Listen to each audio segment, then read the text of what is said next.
Fala galera, estamos de volta aqui com mais um Papo de Gigantes. Hoje a gente está sem câmera porque as câmeras aqui de minha e do Leno não estão funcionando, então vocês vão, vocês não vão olhar para os nossos rostinhos bonitos hoje. Mas além disso, o Tiagão não vai estar participando com a gente aqui porque, mas é uma boa notícia. Tá crescendo a filha vai crescer, então o Tiagão depois conta a novidade para todo mundo aí. Mas é por uma boa causa que ele não tá aqui junto com a gente. O Igão tá no CrossFit, virou crossfiteiro também, deixou a gente na mão aqui. Mas não tem problema. Hoje aqui tá eu e o Leno, a gente vai falar um pouquinho aí sobre a nossa super vitória que todo mundo já esperava contra o Seahawks. Brincadeira, a gente não esperava essa vitória. Acho que ninguém aqui, do mais otimista dos otimistas, esperava isso. Mas a gente vai falar um pouquinho sobre o Seahawks, vai falar um pouquinho sobre uma entrevista que o Odell deu recentemente num podcast. A gente tem um quadrinho novo aqui no podcast que o Lennon vai falar um pouquinho de uma pick da semana, que é analisando um jogador do draft, do próximo draft aí que a gente vai ter. E, lógico, falar dos jogos contra os Cardinals que a gente vai ter no domingão, às 3 da tarde, lá em New York. Então, vamos que vamos. Hoje tá eu aqui e o Leno. Então, se vocês quiserem participar no chat, fazendo pergunta, agitando aí, vamos que vamos para fazer o episódio de hoje ser bem divertido aqui, porque infelizmente só duas pessoas a gente sabe que não fica tão dinâmico como se tivesse o time inteiro aqui, mas daqui a pouco quem sabe o Igão não aparece aí, né? Mas e aí, Helena, belezeira? O seu fã-clube tá em peso aqui já, hein? Fala galera, boa noite, tamo junto. Thiago, parabéns, cara. O nome do Thiago já prometeu que o nome da filha dele vai ser Laura Elisha, em homenagem ao nosso grandíssimo Eli Manning. Tá mais que justo e merecida a homenagem. Parabéns, cara, que tudo dê certo aí. Ela não nasceu ainda, estamos esperando. E vamos para mais um podcast, cara. E esse com gostinho de vitória sensacional em cima de Seattle. Ninguém acreditava. Quem falar que acreditava não é nem. Deve ser cego ou surdo que não viu os jogos. E tamo líder, cara. Cowboys pode ganhar hoje que ele fica 4-8. Segue a liderança, segue a liderança. Mas, cara, é bem isso. Acho que nem o Joey, né? O Joe, o Listen to Plate Guy, acho que nem ele pensava que a gente ia conseguir ganhar do Seahawks da maneira que a gente ganhou. Foi muito bacana, a gente vai falar sobre isso aqui. Mas antes de a gente começar, queria lembrar todo mundo aí para seguir a gente nas redes sociais. Lembrar que quem é assinante da Amazon Prime pode assinar aqui o Twitch Prime do Giants Brasil sem gastar nada e ajudar a gente. Então é só digitar exclamação Prime no chatzinho que vocês têm um tutorial passo a passo para ver como que faz. Agradecer a todos os apoiadores aí que ficaram com a gente também até agora. O Ricardo, para quem não conhece, o nosso apoiador aí, levou aquela mochilona linda do Giants, mandou foto pra gente. E vamos que vamos falar aqui de Seahawks. E, cara, é isso, Lena. Vamos começar do começo, que, cara, foi uma vitória que ninguém esperava, cara. Ninguém. Eu acho que, tipo, acho que nem o próprio time do Giants esperava que ia conseguir fazer o que fez contra o Seahawks, contra o Russell Wilson. A gente conseguiu parar ele, a defesa, cara, sensacional. E assim, igual a gente comentou no chat aquele dia durante o jogo, Lennon. Fazia tempo que o time não deixava a gente orgulhoso como deixou no domingo, né, cara? Com certeza, cara. Foi um jogaço, velho. A pontuação não transmite o nível técnico que foi utilizado em campo. Cara, eu fiquei surpreendido. Acho que foi uma das melhores gameplays. Já estávamos elogiando, a mídia já tinha batido nessa tecla. Agora, para mim, aquela pergunta que eu fiz 2 podcasts atrás, que eu estava com suspeito de Covid e não pude participar por causa da garganta, agora, para mim, já está confirmado, independente das lambanças que aconteçam agora para frente. Mas a nossa comissão técnica, para mim, já garantiu a vaga aí para o próximo ano. Acho que o Judge não tem que mexer em nenhum dos coordenadores especialistas, nem o de ataque, nem o de defesa. Se quiser mexer no quadro dos técnicos específicos, aí tudo bem. Mas eu já estou convencido do trabalho do Garrett, por exemplo. O McCoy trouxe uma confiança muito grande porque ele já é veterano, né? E o cara é ruim. Então, Muito tipo ruim. assim, ninguém esperava que ele fosse chegar lá e ia ganhar esse jogo, né, nos lançamentos. Então, o plano de jogo do Giants foi bem tranquilo. Vamos correr o máximo que a gente conseguir com a bola, vamos fazer passes curtos, era um bem West Coast Office, me lembrou a época do Ben McAdoo. Tanto é que foram 16 tentativas só com o Gallman, 8 com o Morris, 2 com o nosso fullback, o Penny, 3 com o Lewis, e o próprio McCoy correu mais 2. Então foram muitas tentativas de corrida. Cara, o Gallman fez um jogaço, Nossa, muito. bicho, média de 8,4. O cara carregou o piano. É aquela expressão da NBA que o Boquinha fala na ESPN, foi justo agora pro Gallman. O cara ficou com a força, cansou a defesa de Seattle até o talo. Aí o Alfred Morris só fez o serviço final, que é dar aquela ajeitadinha e recebeu o primeiro passe por de touchdown. Luiz pesquisou e confirmou. Primeira vez que ele pega um passe e faz um touchdown de recepção e não de corrida na carreira dele. Conseguimos ressuscitar o Morris, como disse o amigo aqui no chat. O cara tá ressuscitando a carreira dele, desde Washington tá carregando o piano muito bem também. E, cara, foi um jogaço, véio. Fiquei muito feliz de ver o Giants elaborado em campo, distribuindo bem as bolas. É, apesar da limitação de passes, o Ingram recebeu passe, o Tate recebeu passe, o Slayton Shepard também jogou, o Morris recebeu passe, o Caden Smith teve muito em campo, até o Board teve em campo em várias jogadas. Então foi distribuído bem o ataque, foram jogadas sempre curtas, tós laterais, aqueles passes de 10, 12 jardas no máximo para ganhar.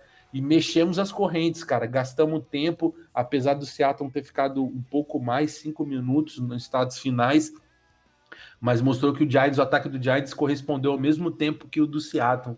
E, cara, a defesa, bicho, o Graham fez um trabalho fenomenal, cara. Nossa defesa desceu o bambu no Russell Wilson e companhia, cara. O Metcalf não teve vida fácil. Quem falar que ele jogou livre, leve e solto, não jogou. Tomou muita porrada do Bradbury, não caiu no queixo-teco. Ele conseguiu 80 jardas e 5 recepções. É um número bom, não vamos mentir. É uma média de 16 jardas aí por recepção. Mas, cara, deu trabalho para ele. O Lockett foi muito bem marcado também. Não demos espaço para eles fazerem as jogadas. O Carson teve dificuldade de corrida também. Então, foi um jogo completaço, cara. Foi.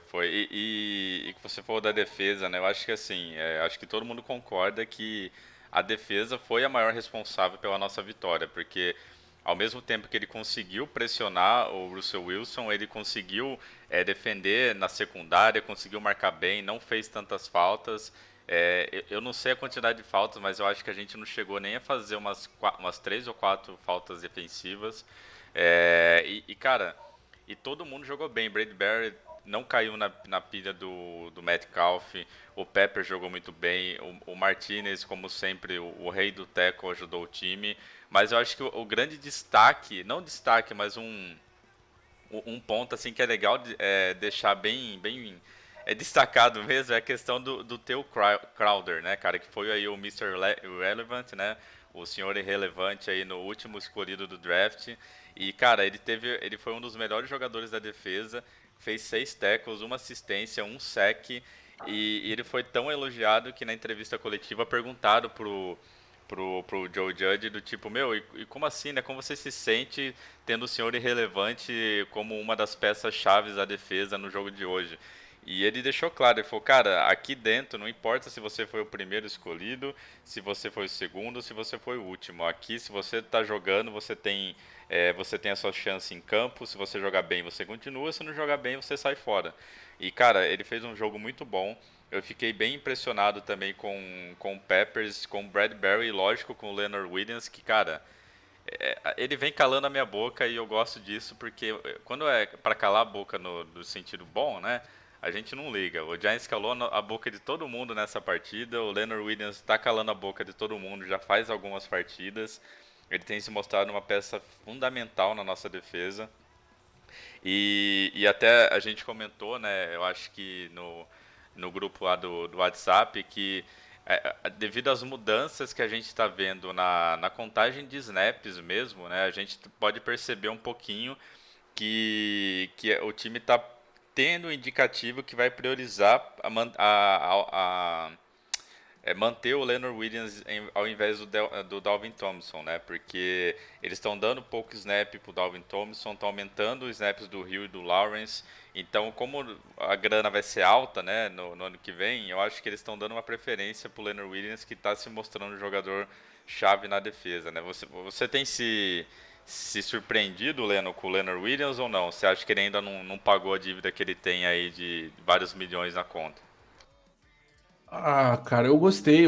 Acho que foi uma puta partida dele. Na verdade, foram 3 sacks, né, cara? E aí um ele dividiu É, com aquele outro maluco que veio do Practice Square, vou lembrar o nome o dele, é Jabal Jabal Sheridan. Share. É, Isso. Então foi tipo assim, um baita jogo dele, que ele tá fazendo a parte dele também. A gente não pode reclamar, nem tirar o mérito dele. É, tem jogado bem sim. E tá pagando a tag dele. Não tem que falar que não tá pagando. Agora, falar em renovação de contrato é outra história, né? Que lá, se ele quiser receber como Ed, aqueles tanto 20 milhões e pouco que ele quer receber, com certeza a gente não vai conseguir pagar isso para ele e ele vai sair, mas vale a pena, a tag tá valendo a pena no final das contas. Isso para mim não salva o cargo do DG, porque acabou que foi desespero da parte dele, foi uma troca inoportuna, mas por sorte o Leonardo colocou tudo dele em campo, afinal o dele tá na reta também, muito profissional e uma boa atuação dele, tá de parabéns, cara. Ele, verdade. o Crowder, o Mister Relevante jogou muito bem também. É, você falou até o status dele, o Blake, cara, até o Isaac conseguiu fazer alguma coisa. O Holmes fez interceptação, que é para mim é os dois piores da nossa defesa, é nós buracos. Mas o Holmes aí conseguiu dar uma melhoradinha aí nessa reta final. O que eu mais eu gostei? Aí o Tomlinson, que o Igor tinha até falado, tá diminuindo os snaps dele, infelizmente, ele tem ficado para trás, mas o BG Hill também não tem acompanhado muito. A questão toda é que o Leonard tem puxado essa DL também com a parte dele, e o Sim. Lawrence também. Foram os dois responsáveis por estar na frente disso. Até o Ken Newton, o Cambral apareceu, o Devonta Dawes também jogou, o Nicolaros também jogou, fez alguns snaps. O Logan Ryan jogou e não jogou, acho que faltou um pouquinho mais dele aí, mas por sorte a defesa como um todo foi bem. O Peppers fez um jogaço também, cara. O Peppers fez Sim. sec, avançou na blitz. E tá todo mundo naquela angústia, né, cara? A gente tá doido pra ver o nosso Xavier jogar e o cara não tá tendo os snaps. Mas Tá é bem todo mundo na aquilo que expectativa. o Cícero comentou aqui no chat, né? Que a defesa está tão bem que tá deixando o McKinney descansando um pouco, parece que ele tá se recuperando, né? Então, querendo ou não, é um ponto positivo. E tem um detalhe também que é bom a gente citar, que o Ivan Ingram continua aí com a sua sequência de cagadas para interceptação, né? Sempre, em algum momento do jogo, a bola esbarra nele, ou ele dropa e acontece uma interceptação, né? Porque o Ingram, cara, assim, ele teve, se você for ver, ele foi o jogador com assim, mais recepções, né? 4 recepções para 32 jardas, com uma média aí de 8 por recepção. Só que, cara, é aquele jogador que deixa todo mundo nervoso, puto e depois ama ele. E, cara, é bizarro, né? O Ingram continua nessa novela do vai e vem. E a gente vai falar um pouquinho do Ingram quando a gente for falar do Odell, que a gente tem algumas teorias da conspiração aqui. Mas é isso que você falou, Lena. Eu acho que a defesa mostrou que está muito bem treinada. O Graham está fazendo um trabalho, cara, sensacional.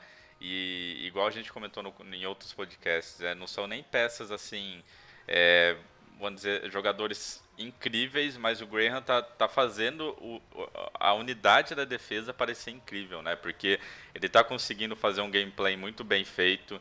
Os jogadores estão entrosados, dá pra ver que eles se dão muito bem, que tá sempre um apoiando o outro, um dando conselho pro outro, sempre colocando o outro pra cima, nunca desistem da jogada. Então, assim, a gente vê lá, mesmo quando a gente tá perdendo, faltando alguns minutos, o pessoal tá lá dando sangue. E, cara, essa defesa tá me deixando muito orgulhoso. Fazia tempo que eu não ficava com vontade de ver a defesa do Giants em campo, do tipo, para ver o que a gente vai fazer, o que a gente vai aprontar. E o resultado disso foi exatamente o jogo contra o Seahawks, né, cara? Que é um ataque poderoso, tem armas muito fortes, né? e a gente tinha comentado de todo o potencial e toda a qualidade que o Russell Wilson tem, e a gente conseguiu segurar ele, cara, conseguiu pressionar, conseguiu segurar, em nenhum momento ele ficou muito à vontade, só teve um momento lá, aquele se eu não me engano, o único TD dele, eu não lembro pra quem que foi o TD dele, mas o único momento que Foi ele... pro Carson, o running Ah, é back, o que Chris acabou Carson, recebendo né? o passe. Verdade. Isso. Ele, cara, o único momento que ele realmente se sentiu um pouquinho mais à vontade, do tipo soltar o braço, foi nessa jogada. Se a gente não tivesse feito aquela falta besta, aquele holding como fala, que proporcionou esse first down para eles, que depois acabou acontecendo o touchdown, cara, a gente teria ganhado deles e tipo 17-5, né? Porque a gente teve aquele punch bloqueado que acabou sendo um safety. Então, assim, a defesa se mostrou que ela tá preparada para segurar times com ataques fortes, que o Seahawks foi uma prova disso. A gente tem alguns jogos pela frente que, cara, a gente tem possibilidade, depois do que eu vi contra o jogo contra o Seahawks, a gente tem possibilidade de ganhar, ainda mais com o Daniel Jones voltando. Então, assim, eu fiquei muito feliz de ver a atuação do time, assim, a unidade da defesa em campo.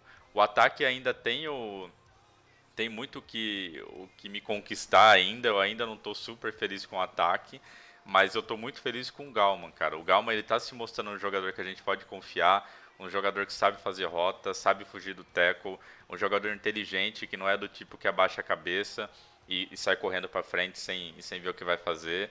Então eu estou gostando muito do Gallman e eu acho que, cara, ano que vem, se a nossa OL continuar progredindo, a gente ter o Saquon Barkley e o Gallman jogando no nível assim, que eles estavam jogando, né, que o Gallman tá jogando e o Saquon antes de lesionar, cara, a gente vai dar muito trabalho, muito trabalho. E eu fiquei muito feliz também em ver alguns flashes do ataque que me deixaram esperançosos para os próximos jogos, próximas semanas e também o próximo ano, né? Para você acha que o ataque tem muito mais a provar do que a defesa ou realmente tipo foi só um jogo que algumas peças não se encaixaram? Renato, antes de falar isso daí, cara, queria mandar um salve aqui, que a galera tá me enchendo o saco. Mandar um salve para Soares, Augusto e Nicolas, que estão barrando minha free agent na Liga de Fantasy lá de salário, cap. Libera aí, Nicolas, bicho. Pelo amor de Deus, só porque eu tô Libera o eliminado, pai. não querem deixar eu contratar os caras, só porque eu tô com time ruim, velho. E voltando aqui para sua pergunta, cara, então, eu acho que o ataque ele tem que se provar muito ainda. Eu, tipo assim, eu gostei de ver, na verdade, não foi a, a questão do coletivo, mas eu digo em relação ao nosso presença de futuro, que é o que a gente está pedindo desde a semana 1, né? Perspectivas, esperanças, e você vê que tem uma unidade a ser treinada lá. Para mim, aí, esse time agora, esse ataque, ele é fruto do trabalho dos treinadores, a mão do Judge e um pouco do Daniel Jones, que ainda tem que. Eu acho que o Daniel Jones tem que evoluir ainda muito ainda nessa temporada, fazer Sim, bons passes, mas o pessoal tem fechado os arremessos dele. Então, tipo, não é inteira a culpa dele. Eu acho que deveriam deixar ele soltar mais o braço e arriscar mais. Ainda mais ainda que a gente não tem um time que disputa playoffs. Por mais que a gente chegue lá e surpreenda, igual fizemos aqui no Seattle, cara, uma hora a gente vai estar pegando, tipo, vamos lá, fazer aqui quem tá Super Bowl contender aqui, Rams de novo, Packers, Vikings, Saints, que tá 10-2, isso só na nossa divisão, então, tipo, vai ser muito difícil ganhar desses caras, não é, tipo, não é que só o coração e a defesa lá ah, batendo o tempo inteiro vão levar no grito, que o time dos caras é muito mais completo, véio. Tanto é que o Saints perdeu o Breeze, entrou o Hill, que nem QB era wide receiver, e o cara tá lançando 3, 4 touchdowns por jogo, cara. Então é para você ver que é a diferença de qualidade. Os caras têm sim. qualidade, os caras têm um time mais completo. Mas, tipo assim, é muito bom ver isso, o Giants pressionando esses caras. Cara, quanto tempo que a gente não pressiona um Russell Wilson da vida aí, um quarterback, um time muito mais superior ao nosso. Seattle tem as suas incapacidades, isso é importante o torcedor saber e nunca esquecer. Principalmente quem tá ouvindo esse podcast agora, saiba disso. Os torcedores de Giants estão achando que ganharam de um timaço, e o Seattle não é um timaço, ele já foi um timaço.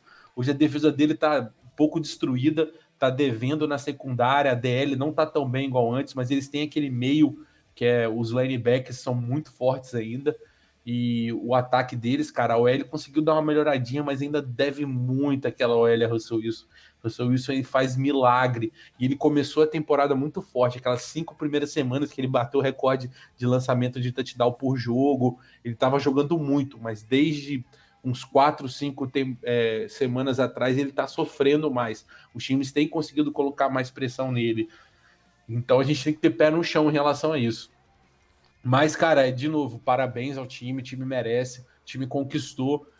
Cada tackle aí contou, cada esforço individual de cada jogador foi tipo assim, eu posso ficar aqui horas falando da atuação de cada um. Nosso L jogou bem, cara, eles sofreram, foi um jogaço da parte do Giants. Nós só pontuamos no terceiro quarto, né? Que foram os 2 touchdowns e o field goal no quarto. Mas até então, até o terceiro quarto, nem o Seattle tinha pontuado, nem o Giants. Depois o Giants fez 2 e o Seattle fez 1 no quarto round. Mostrou no quarto, não no quarto round. Então mostrou nossa uniformidade como defesa. Defesa descansada, ela consegue produzir mais, e foi isso que aconteceu, que é aquele resultado do relógio. Ficamos de igual a igual com eles. Isso daí já mostrou uma evolução do time muito forte. Então, cara, a gente começa a desenhar aí uma OL, começa a aparecer.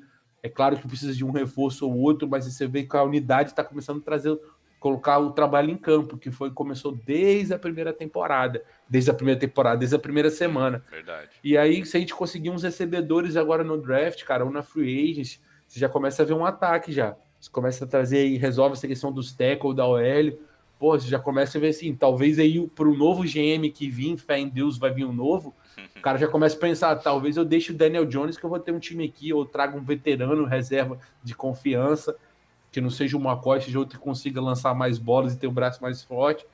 Mas a história começa a mudar. A gente começa a ver o futuro de forma diferente. Até a semana 17 a gente vai enfrentar muita pedreira. Então o torcedor vai ter que ter paciência também. E você comentou do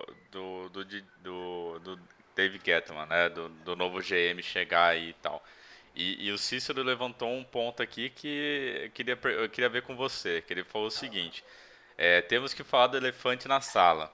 O draft esse ano e a free agency transformou o nosso time. E mesmo que o Judge tenha dedo nisso, a responsabilidade, boa parte do mérito é do Dave Gettleman. E assim, é igual ele falou, a gente não vai esquecer as cagadas, mas tem que dar crédito. Será que esse crédito que o Cícero tá dando, será que o John Mara e companhia vão dar muito maior e vão acabar mantendo o Dave Gettleman mais um ano por causa desses resultados que a gente está tendo?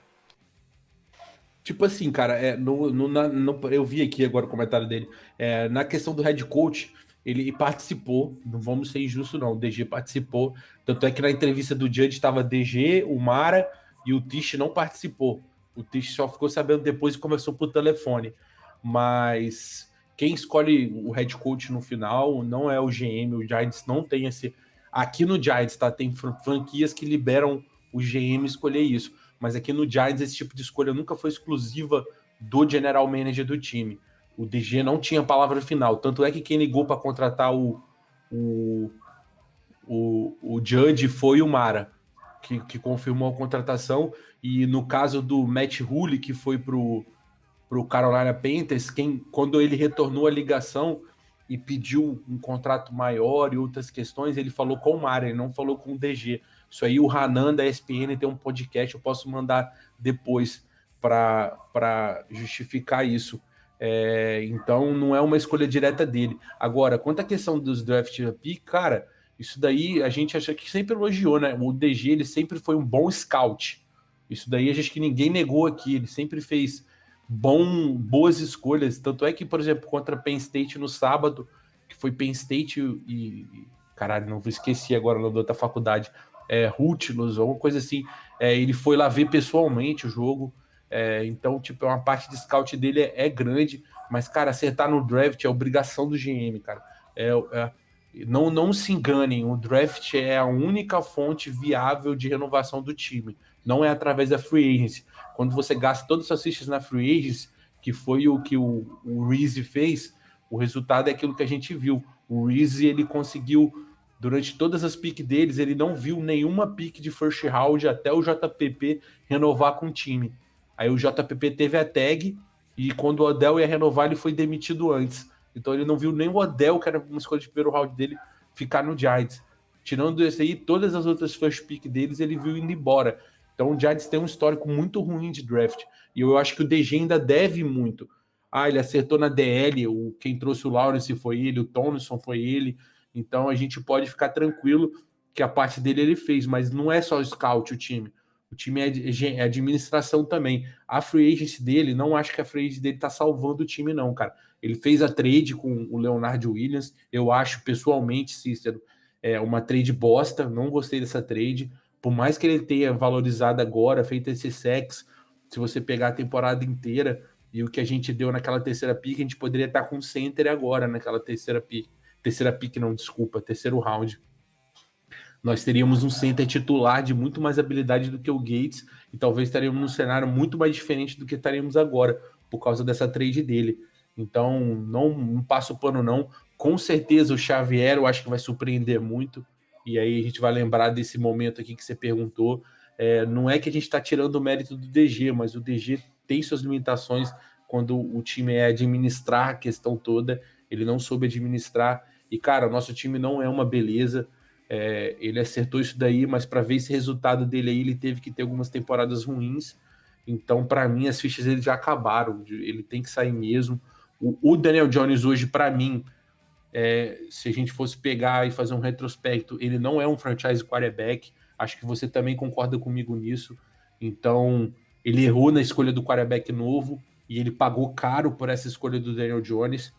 Ele subiu a pique e se adiantou. Então, esses pontos aí contam muito mais os erros dele do que os acertos. Que bom que ele acertou, pelo menos alguma coisa ele vai deixar no legado dele aqui. Mas se for pegar a balança toda, ponto por ponto, eu acho que tá negativo ainda. Eu também eu vou na sua, Leno, porque assim, igual você comentou, ele acertou em algumas piques, né? A gente vê o resultado disso em campo, só que eu acho que os erros dele são maiores do que os acertos, né?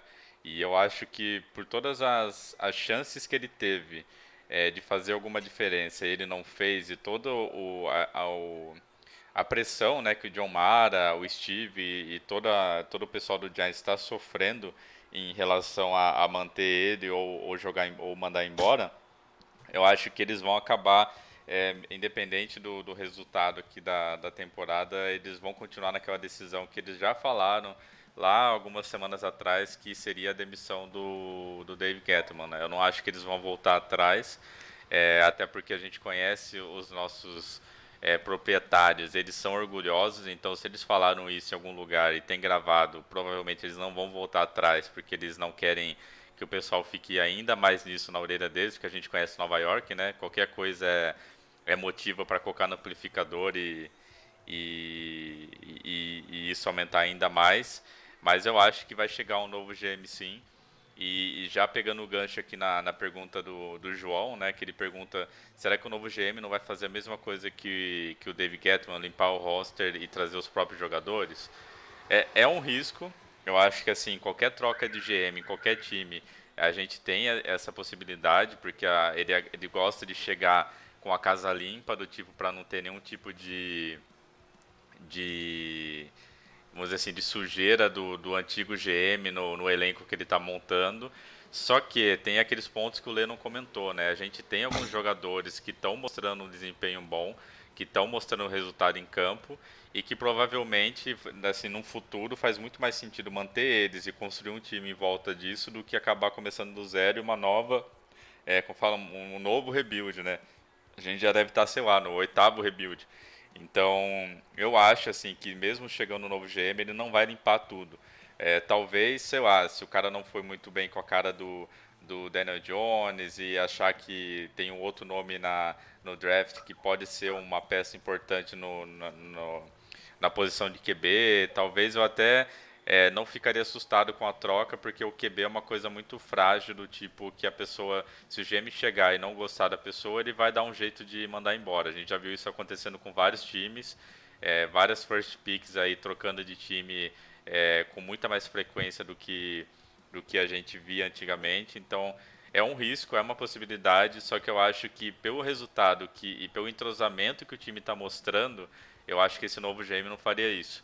O que você acha, Leno? Você acha que o novo GM chegando, o Giants tem a chance aí de começar uma nova rebuild, porque o cara pode limpar tudo e começar do zero?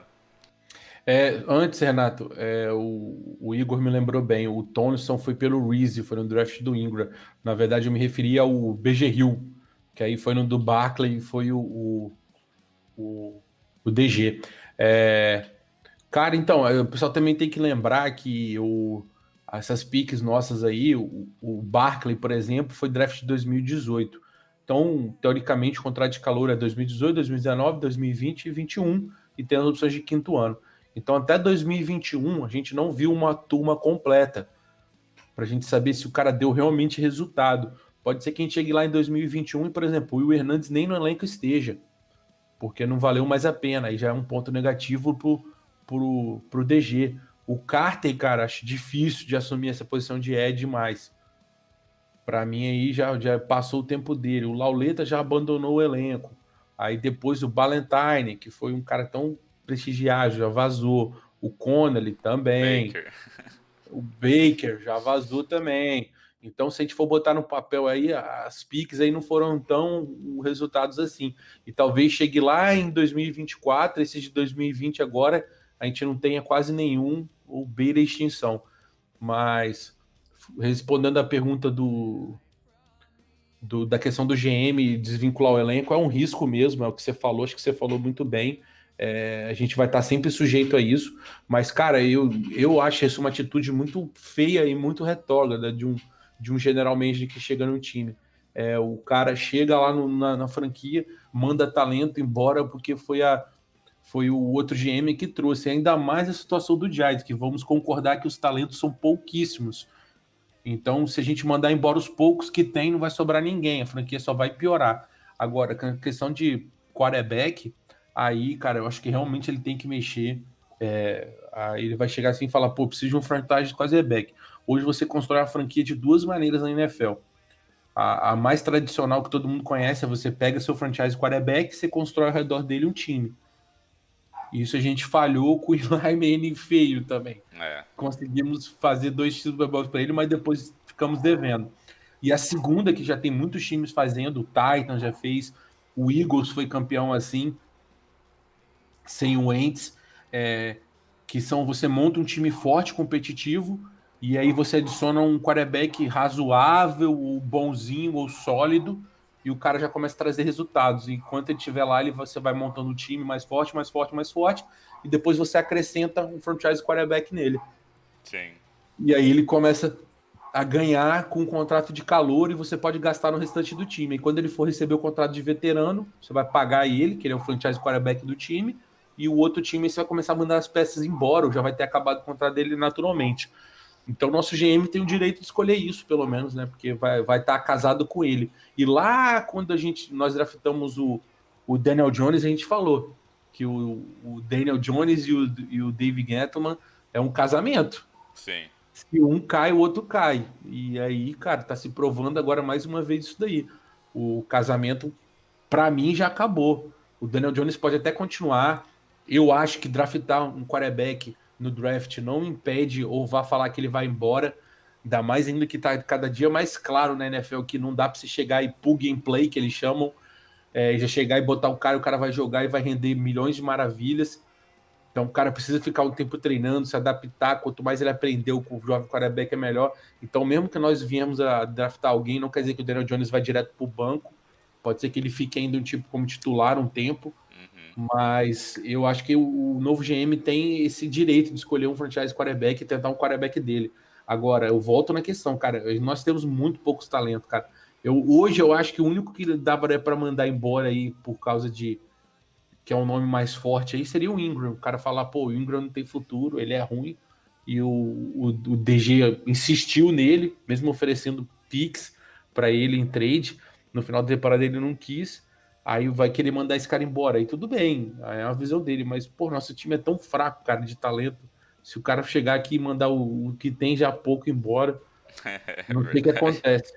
E falando em talentos, cara, que foram embora, né? Eu acho que é um bom gancho pra gente falar de uma notícia que acho que o pessoal deve ter visto, que a gente comentou nas redes sociais, que foi uma entrevista que o Odell, nosso amado aí, saudades Odell, comentou no podcast lá que ele fez com o pessoal do All Things Covered, né, que é o pessoal que fala sobre NFL, fantasy, esse tipo de coisa. Eles entrevistaram o Odell, perguntaram da questão da saída do Giants e tudo mais, e o Odell falou o seguinte, né, abre aspas, eu nunca pensei que eu poderia jogar por outro time. Eu sinto como eles nunca colocassem pessoas ao redor do Eli. Então, assim, são duas coisas que a gente pode ver aqui. Uma, que ele realmente ainda está sentido de ter saído do Giants da maneira que saiu. E ele também sente que o time não deu aquele suporte que deveria para o Eli, que o Leno acabou de comentar aqui também um tempinho atrás. E muita gente começou a falar, meu, como assim? Tá de zoeira, não é possível, esse cara, ele só tá querendo mídia pra ele, não sei o quê. Aí, se eu não me engano, eu não sei se foi o Aquiles que comentou no nosso grupo lá do Odell, no grupo do Odell, no grupo do WhatsApp, que na visão dele, vamos falar, a negociação feita entre o Odell e o Browns foi assim, de maldade, do sentido, eu não gosto de você e você vai ficar apagado lá, então eu vou acabar com a sua carreira, sabe? E, cara, e não tem o que falar. Eu acho que assim, não tem nenhum torcedor do Giants que realmente não goste do Odell, cara. Ele pode estar lá no Browns, pode ter saído do Giants e tudo mais, só que todo mundo tem aquele carinho por ele, que ele era um jogador, aquele jogador que mostrava aquela paixão grandiosa no jogo. Tudo bem, ele fazia algumas cagadas no sentido, ficava estressado, acabava fazendo ou falando coisas que não deveria, mas cara, ele era um jogador cativante, assim, né? Eu acho que todo mundo gosta dele que torcia pro Giants. E ele comentou sobre isso essa semana, falando que ele nunca pensou que poderia jogar para outro time. E também sobre a questão do Eli, né? A questão do Eli eu acho que todo mundo concorda, eu acho que quem acompanha o Giants faz um tempo já sente isso também, que o time não deu todo a atenção ou todo o empenho que o Eli merecia, né? Cena clássica disso é aquela cena do vestiário do Eli chorando quando perdeu a titularidade pro Geno Smith. Então, assim, isso a gente nem precisa comentar, porque eu acho que todo mundo concorda com isso e sabe que o Odell tá certo. Mas eu queria perguntar para você, Leno, e para o pessoal também que está assistindo aí para comentar no chat, sobre essa questão do Odell, né? Você acha que o Odell ainda está sentido com o Giants, que ele ainda tipo tem aquele, sabe, aquele sentimento de tipo, caraca, eu não deveria ter saído do Giants, eu queria estar no Giants, porra, eu tô aqui nesse fim de mundo, não consigo nada, tenho um quarterback de bosta aqui que nem me lança a bola. Saudades de lá. E o que você achou dessa situação, desse comentário do Odell, cara? Cara, eu fiquei assim emocionado, mas eu não compro não. Uma das poucas coisas que DG fez certo para mim foi essa despedida aí do Odell, cara. Acho que tava na hora do Odell partir para um lado e o Giants para o outro. Eu acho que faltou humildade da parte dele muito. Eu acho que ele poderia ter feito as coisas muito diferentes ao decorrer da temporada dele. E eu acho que ele comprou isso aí, cara. Isso aí não foi assim. Acho que não foi esporádico. O DG acordou e falou: vou trocar o Odell. E foi uma boa troca pra gente. A gente conseguiu bons jogadores e boas picks. Agora, se ele quiser voltar por menos do que a gente pagou, maravilha. Eu ficaria muito feliz, querendo ou não, um wide receiver que não se encontrou no Browns, apesar de que nessa temporada ele estava jogando muito bem, diga-se de passagem. Enquanto ele jogou antes da lesão dele, ele estava jogando bem, estava conseguindo concluir jogadas. Só que eu fiquei muito feliz pelo que ele falou, que é uma coisa que a gente já confirmou, que quase todo torcedor já sabia, né, cara? Alguns aí insistiam em falar que o o Odell era ruim, não valia a pena, mas aí confirmou na visão do jogador lá dentro que o Giants simplesmente falhou miseravelmente em dar as condições para o Eli. E o Eli, cara, eu canso de falar isso, não é por falsa modéstia, mas, cara, ele chegou bem McAdoo como coordenador ofensivo, trouxe um sistema tático que é o Cost Office, totalmente novo para ele, nunca tinha feito isso, nem na carreira dele do college ele tinha feito isso, ele aprendeu melhorou os números dele a temporada anterior. O Ben McAdoo virou, então, head coach. Depois saiu, o Sherman chegou com outro sistema e ele aprendeu aquele outro sistema. Então, ele passou pelo menos aí por 4 ou 5 playbooks diferentes, cara. E ele aprendeu todos sem falar uma palavra. O único jogo que ele perdeu, ele foi barrado de jogar pelo treinador. Então, cara, para mim agora é claro como a luz, né, cara, que o Eli Manning merece pelo menos aí uma camisa aposentada e um pedido de desculpa dos torcedores do Giants, cara. Falhamos e falhamos, não podemos tirar. É claro que a gente não vai se enganar, né, achando que ele era um Russell Wilson da vida, que ele nunca foi. É um cara que, para mim, hoje, se comparar a turma da classe dele, que é o Rivers e o Big Ben, eu acho o Big Ben superior a ele. O Big Ben tem um braço mais forte, e mesmo jogando machucado vários jogos, conseguiu render mais bons jogos. Então, para mim, ele não era nem o melhor da classe, apesar de ter sido draftado em primeiro.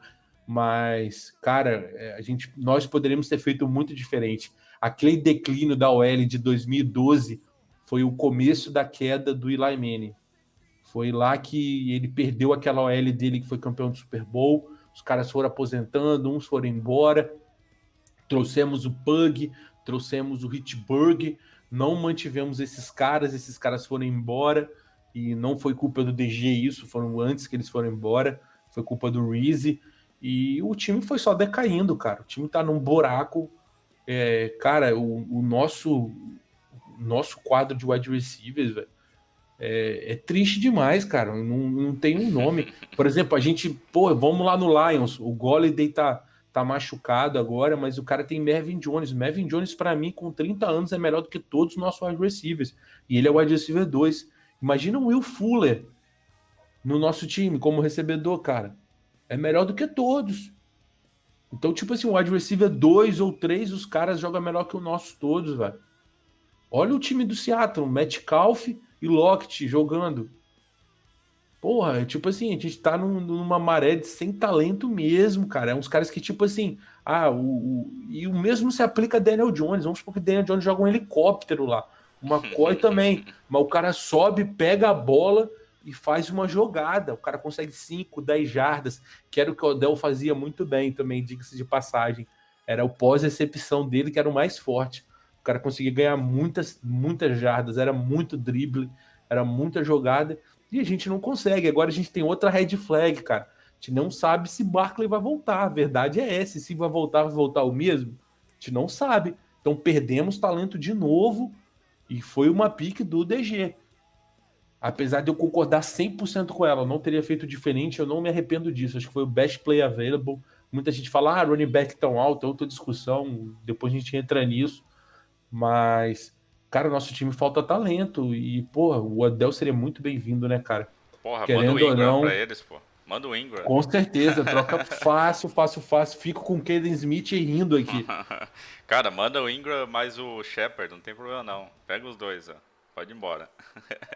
Mas, cara, eu também, porra, pensou ver a volta do Odell, cara? Meu Deus do céu, seria. Eu ficaria muito feliz, cara. Eu sou fanboy do Odell, eu nunca escondi isso. Eu sei que ele. Eu reconheço que ele se perdeu quando ele começou a fazer aquelas briguinhas à toa, começou a fazer birrinha, começou a brigar um pouco aí com dentro do vestiário contra os jogadores. Eu sei que ele errou nessa parte, só que, cara, o Odell é um baita jogador, é um baita de um talento. É um talento desperdiçado lá em Cleveland, porque o Baker, meu Deus do céu, cara, que eu não sei nem se pode chamar de QB, que lá é horrível. De vez em quando ele acorda bem e faz umas jogadinhas aí que leva o Browns pra uma vitória, mas é um baita de um talento desperdiçado, cara. Você mete um Odell aí junto com o Aaron Rodgers, com o Drew Brees, com o Russell Wilson, com o próprio Kyle Murray, cara, ia fazer estrago. E é isso, cara. Eu acho que foi um jogador assim que a gente recebeu boas piques e um bom jogador, né, que veio o Peppers. A gente está gostando da atuação do Peppers e tal. Não foi uma negociação ruim, mas foi uma negociação que deixou todo mundo triste. E até hoje eu acho que do mesmo jeito que o Odell deve sentir falta de jogar no Giants, os torcedores do Giants também sentem falta do Odell.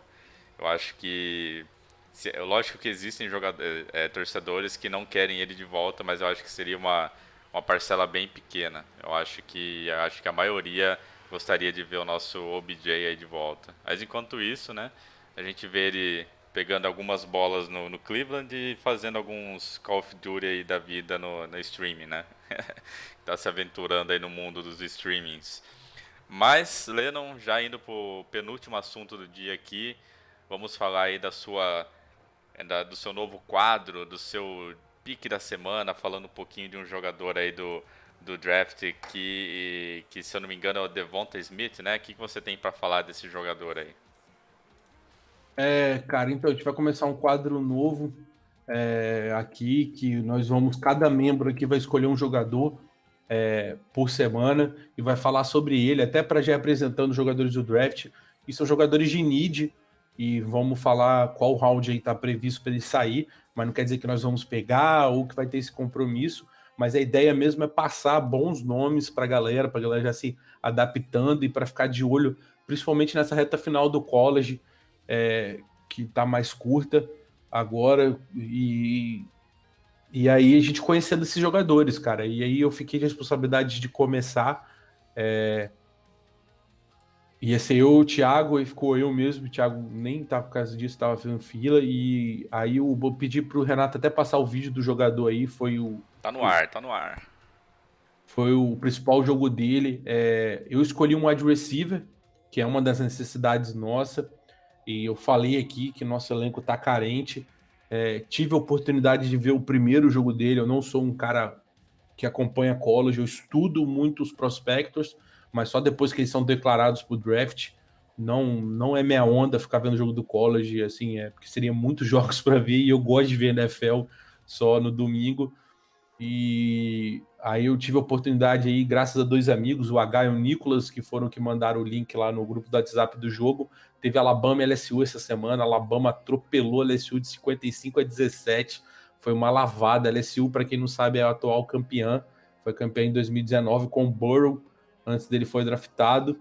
E, cara, foi um jogo assim fenomenal, de muitos pontos. O QB de Alabama, o Mac Jones, conseguiu 20 passes completos de 28 para 385 jardas e 4 touchdowns. O outro destaque também de Alabama foi o running back, que foi o Harris, é o nome dele.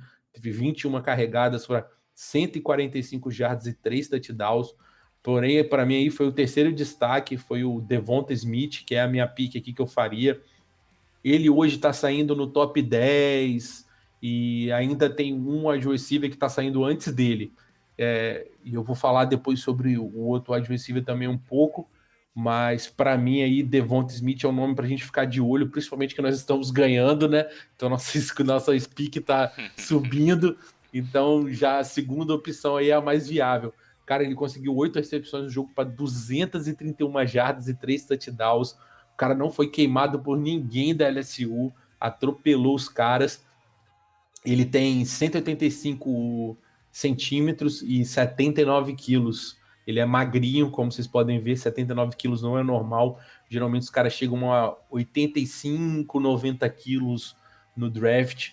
Ele chegou em Alabama como red flag em 2017, não jogou muito, mas só para lembrar a galera, em 2017 Alabama já tinha no elenco já dois caras que foram draftados em 2020, que é o Jerry Jeudy e o Hughes. Então, ganhar espaço naquele time não era fácil, mas em 2018 ele conseguiu, participou de 13 jogos, teve suas 693 jardas e 6 touchdowns. Só que em 2019 ele começou, mesmo com o Jude e o Hughes, como eu falei, ele conseguiu 68 recepções para 1.256 jardas e 14 touchdowns. Jogou muito e essa semana, depois do jogo contra a LSU, ele já quebrou o próprio recorde pessoal dele e chegou a 80 recepções para 1.305 jardas e 15 touchdowns, ou seja, ele vai muito mais longe ainda. A gente está na semana 9 lá no college, tem bons jogos ainda, tem até o 13 ou 14, salvo o melhor juízo, não sei como funciona. O cara é muito técnico, ele fazendo rota, parece que ele está deslizando em campo, é coisa linda de ver, cara. Para quem gosta de ver Além da Bola, que é aquele livro que o Kurt traduziu, é a chamada perfeita. O cara alcança todas as partes do campo, no fundo, no meio, rotas curtas, ele joga muito bem, joga de slot, joga no slot na parte externa do campo, Você já encontra relatórios de scout dele dizendo que, bicho, ele é um líder dentro e fora do campo, consegue influenciar o time. Então, isso já é um ponto que a gente precisa. É um playmaker nato, cara. Até agora eu não tenho nada a reclamar dele.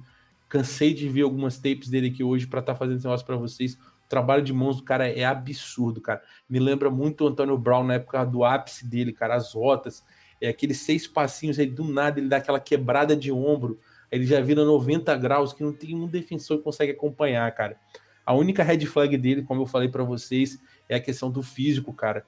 Porque 79 quilos é muito pouco, cara. Se ele Nossa. ganhasse aí 79 quilos 5. na NFL, ele, primeiro tapa que ele toma na orelha e vira no avesso, cara. Exato, cara. Ele tem uma aparência muito magra, cara. E aí os scouts apontam isso. Só para vocês terem um exemplo, galera, o Justin Jefferson, que foi draftado como wide receiver, que está no Vikings agora em 2020, ele chegou no draft com 87 quilos. E hoje ele já está com 91 quilos. Ele ganhou Ah, aí bons quilos já. dá as bombas do Metcalf aí que já resolve. Exatamente. Só que, pô, ele já entrou como 87 quilos, então você já viu uma diferença aí grande, são 7 quilos de diferença já. Então ele tem que ganhar uma massa, mas o que não me preocupa, por quê? Porque querendo ou não, a gente tem a questão do período que eles treinam pra caramba, que é quando acaba o college até o combine. Hoje existem centros esportivos especialistas em transformar os caras para aquele momento. Tem 3 ou 4 famosos nos Estados Unidos, se você pesquisar, você vai ver, eu não me recordo o nome deles agora. Então, certamente ele não vai com 80 quilos, tenho certeza. Pode ser certeza que ele vai com uns 85, mas não tem como um cara ganhar 10 quilos em um mês. Seria algo desproporcional. Alguma coisa estaria errada. E então eu tô tranquilo, acho que ele vai dar uma aumentada e quando ele chegar no, no, no time da NFL, aqui na NFL, os caras são especialistas nisso, vão ganhar um pezinho violento nele. Mas o primeiro wide receiver que eu ia falar que vai dar muita dor de cabeça para decidir quem é o top 1 aí, mas ainda hoje eu prefiro que é o Chase do LSU, que não tá jogando, galera, em 2019 2020, em virtude do Covid, ele escolheu se afastar, o que foi uma sábia decisão. Não sei se foi o motivo principal, mas como o Burrow foi embora da LSU, eles estão meio sem quarterback ainda lá. Então, Chase muito espertamente falou: pô, galera, eu tive aqui 84 recepções, 1.780 jardas e 20 TD. O cara é um monstro. O cara não tem que se provar para ninguém, ele já se mostrou aí. Aí o Chase, por exemplo, tem 94 quilos, é 14 quilos a mais que o Smith. Então, minha pique é essa, galera. Ele com certeza é pelo menos o segundo wide receiver melhor aí desse draft por enquanto. Eu ficaria de olho nele, fica a dica para vocês. E aí, o meu sistema do Lennon, eu vou tentar trazer um de cada round. Aí, quando for minha próxima vez, vou tentar trazer alguém de segundo. Mas semana que vem vai ser outra pessoa. Acho que provavelmente vai ser o Igor. Mas é isso, galera.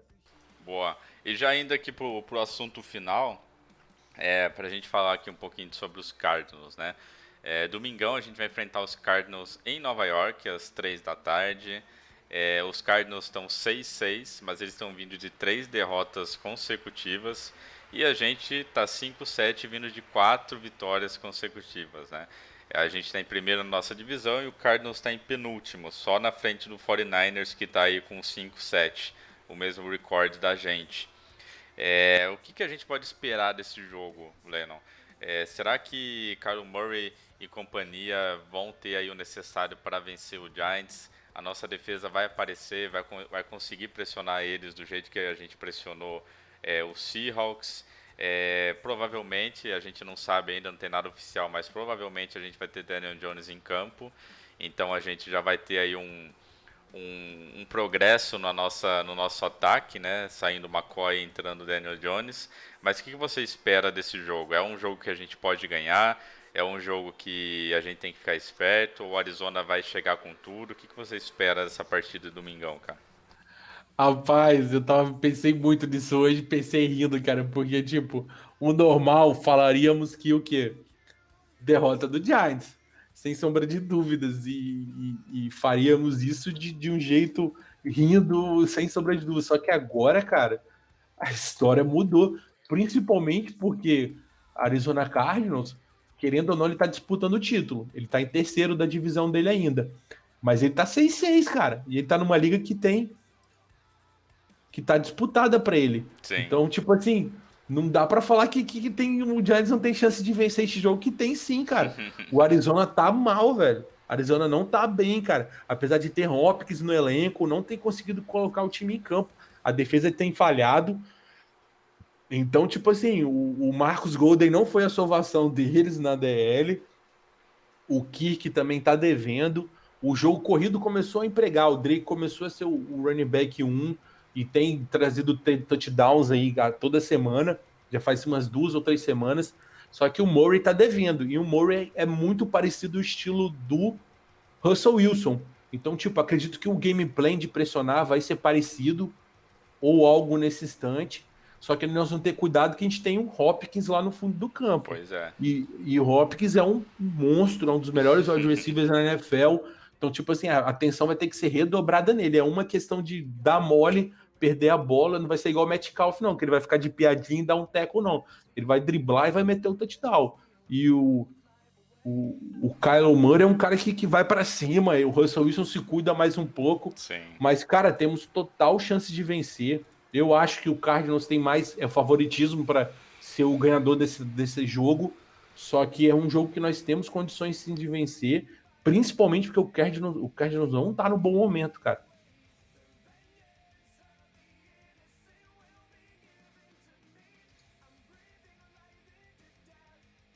Renato? Opa, eu tava falando no mudo, Opa. rapaz. Olha só. Coisas da pandemia, né? Tava no mudo, quem nunca? É, mas é igual você O falou. João falou aqui que desculpa, Renato, Não que a pode falar. OL é melhor do Arizona. Realmente é, cara. Só que ele sai muito do pocket. Isso aí você tem que concordar comigo. O Kyler Murray, ele trabalha muito com play action e red option. Então ele tem que sair do pocket para fazer isso. E se o Giants planeja. E o Giants não é qualquer DL, não, que tá lá. É uma das 10 primeiras DLs. Quando o jogo corrido, e nós conseguimos transformar isso em sacks em pressão. Se a gente conseguir lá aplicar 5 sacks de novo no Kyle Murray, cara, não é vida fácil não, né? Qualquer defesa que faz isso não. Acredito que tem chance de ganhar sim, mas com certeza a OL do Arizona é melhor, consegue transformar mais em jogadas e matar esse jogo. Sim. Mas eu não descartaria não uma vitória do Giants aí. É igual que você falou, eu ia fazer exatamente esse comentário, que assim, a OL deles é melhor, só que acontece que o Kyler Murray ele arrisca mais do que o Russell Wilson atualmente. Então, como ele sai mais do pocket, ele tem mais chance de ser sacado, de ser taqueado, esse tipo de coisa. Então, a nossa defesa tem um pouquinho mais de chance de chegar nele do que a gente até então achava que tinha para chegar no Russell Wilson, né? Mas é isso que você falou, Lena. Eles têm armas incríveis, né? Como o Johnny Hopkins. Qualquer besteirinha, ele consegue fazer uma big play, consegue jogar ponto no placar. Ele não vai ficar dando stiff arm e não ganhar nada de jarda, igual aconteceu com o Metcalf.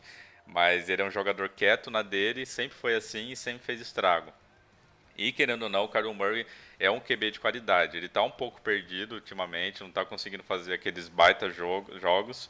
Só que ele é o Kyler Murray, cara. Ele consegue correr, ele consegue sair da marcação, ele consegue achar a pessoa em profundidade, em passe curto, passe baixo, passe alto. Então é uma pessoa que é um jogador que a gente tem que tomar muito cuidado. Mas é igual você falou, se você me perguntasse há umas 5 semanas atrás, eu ia falar, não, cara, não dá pra ganhar não, é uma derrota, vamos que vamos pensar no próximo. Só que, cara, a gente tá vindo de 4 vitórias. Tá vindo de uma baita de uma vitória contra o Seahawks. Então, assim, a gente tem chance sim. Pra falar a verdade, eu tô bem otimista para esse jogo. Eu acho que o Giants vai conseguir não só parar o Kyler Murray, só que eu acho que a defesa do Giants vai conseguir até mesmo pontuar. Eu acho que a gente vai conseguir uma pick six. Quem estiver escutando pode prestar atenção no jogo. A gente vai conseguir uma pick six na próxima semana. Eu vou falar aqui que a gente pagou essa dívida. E eu acho que com o Daniel Jones em campo, né, se ele realmente voltar, e com o entrosamento que a gente está vendo na web, com o Galma mostrando o jogo que está fazendo, eu acho que a gente tem total chance de ganhar esse jogo. Se a defesa conseguir parar, conseguir pontuar, conseguir deixar o ataque fora de campo, o nosso ataque não entregar a bola, né? Porque querendo ou não, o Daniel Jones está vindo aí de 3 jogos, eu acho, sem turnover. Então, se a gente conseguir esse jogo também sem turnover, conseguir controlar o relógio, fazer aquele papel de clock manager, né, que o Luiz tinha comentado Luiz não, o Igor tinha comentado na semana passada, cara, eu aposto em vitória. Se fosse para apostar hoje, eu colocaria aí algumas moedinhas para a vitória do Giants. Eu acho que a gente não tem problema nenhum de ganhar. É um jogo que a gente tem total condição e é um jogo que eu acredito no time, sim.